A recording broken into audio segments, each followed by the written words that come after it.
প্রায়শই পরীক্ষায় প্রশ্ন আসে যে কোন কোন রেখার ওপর কোন কোন দেশ অবস্থিত। কর্কটক্রান্তি রেখার ওপর কোন কোন দেশ অবস্থিত, নিরক্ষরেখার ওপর কোন কোন দেশ অবস্থিত, মকরক্রান্তি রেখার ওপর কোন কোন দেশ অবস্থিত। তো চলো আজকে আমরা দেখে নেব কোন কোন রেখার ওপর কোন কোন দেশ অবস্থিত। নিরক্ষরেখা যার মান 0 ডিগ্রি, সেই রেখার ওপর অবস্থিত কলম্বিয়া, ব্রাজিল, মালদ্বীপ, ইন্দোনেশিয়া।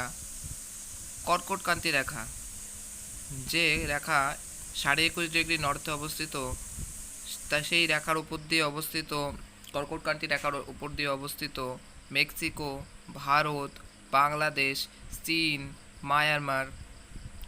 নিচে 21.5 ডিগ্রি সাউথে অবস্থিত মকরক্রান্তি রেখা, সেই মকরক্রান্তি রেখার ওপর দিয়ে অবস্থিত আর্জেন্টিনা, চিলি, নেমিবিয়া, দক্ষিণ আফ্রিকা, অস্ট্রিয়া।